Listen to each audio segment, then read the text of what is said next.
So guys, ngayon magpapalit tayo ng brake pads ng caliper natin sa harap. Kung di mo pa alam magpalit ng brake pads, panoorin mo tong video na to. Pero kung alam mo na, sa'yo na lang kung mapanoorin mo pa rin to. So, palitan na natin to. So ito, lagay muna tayo ng basahan dito. Kasi bubuksan natin to ang brake master natin. Kailangan bago nyo galawin yung caliper nyo sa baba, luwagan natin to. Napaka-importante ng basahan na to kasi minsan may tumatagas dyan na fluid. Pag hinayaan yung tumulo yung fluid dun sa kaha nyo, nakakasira ng kaha yun, ng pintura.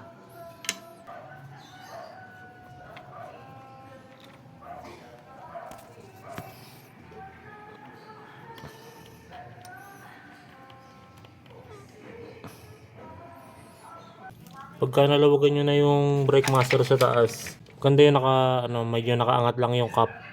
Pag okay na dun sa taas, itong dalawang ito naman luwagan natin.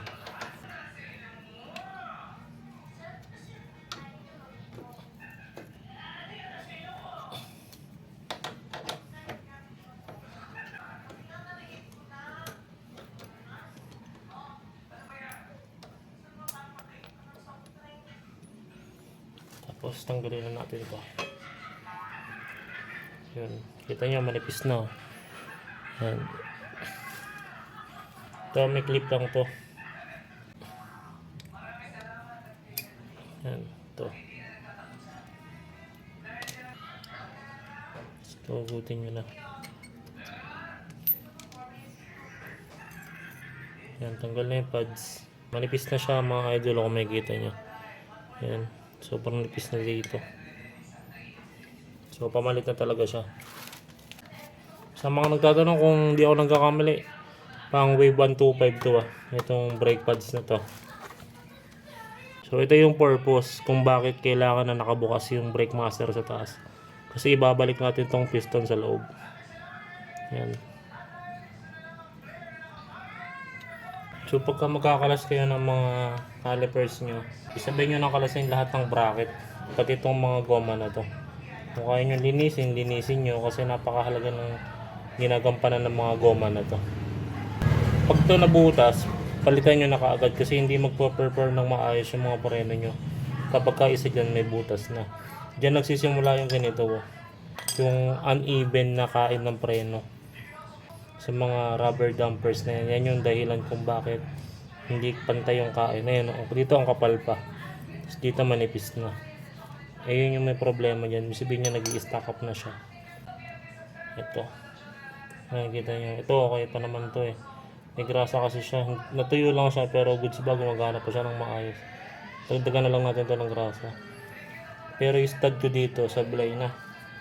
Ayan. May kalawang na siya. Ito lilinisin lang to tapos lagyan nyo ng grasa tapos siya kanya isalpak. Ganun lang naman yan Meron kayong steel brush, okay din, pero dahan-dahan lang kasi baka lumalim naman yung mga gasgas. Pag natanggal nyo na yung mga kalakalawang tsaka mga dumi-dumi na mo, ayan, okay na siya. Maganda na siya. Mas okay na siya kaysa kanina. So okay na to. Bago natin to salpak, grasahan muna natin to. Pinakamagandang gamitin na grasa dito sa dalawang to silicone grease. Kaya lang wala kasi kung silicone grease. So kung ano lang grasa ang meron kayo dyan. Pero napakaganda pag silicone grease yung ginamit nyo dito. So kung meron lang ako dito, ito, multi-purpose na grease. High temp na grease yung ginamit nyo na nakaraan dito. So hindi nga maganda yung high temp dito. Mas okay pa itong pinaka okay talaga silicone grease. Kasi naka-design talaga yung pang preno, yung mga silicone grease. So ito, nagkasana natin, pasok na natin to.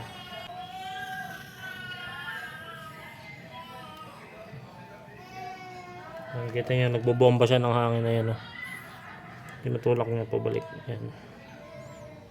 Kita nyo ba guys?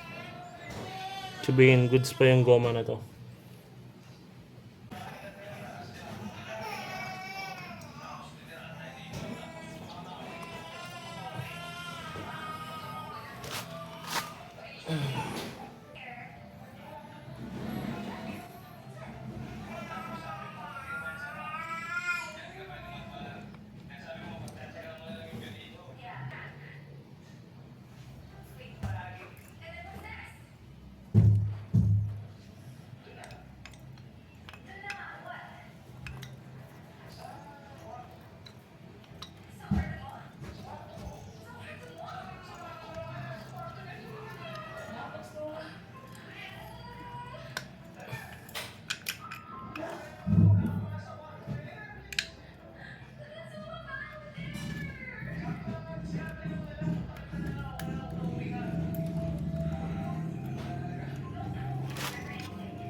Yung clip, huwag nyo kakalimutan.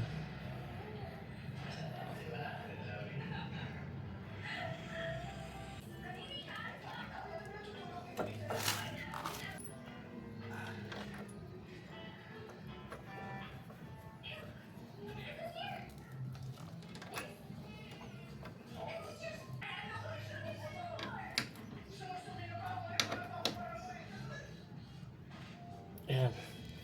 Pag okay na dito, higpitan na natin yung brake master sa taas. Yan. Pag okay na sa baba, higpitan na natin dito sa taas.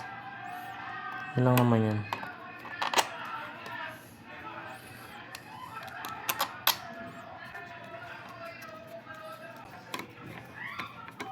Pagtapos yung higpitan, punasan nyo lang. Tanggalin nyo lang yung mga sobrang mga, kung may tumagas man na brake fluid, yan, punasan nyo lang, tanggalin nyo lang. Ganun lang naman yan eh. So yun, malinis na. Nakapagpalit na tayo ng brake pad ng motor natin. So ganun lang, sana nakatulong mga idol.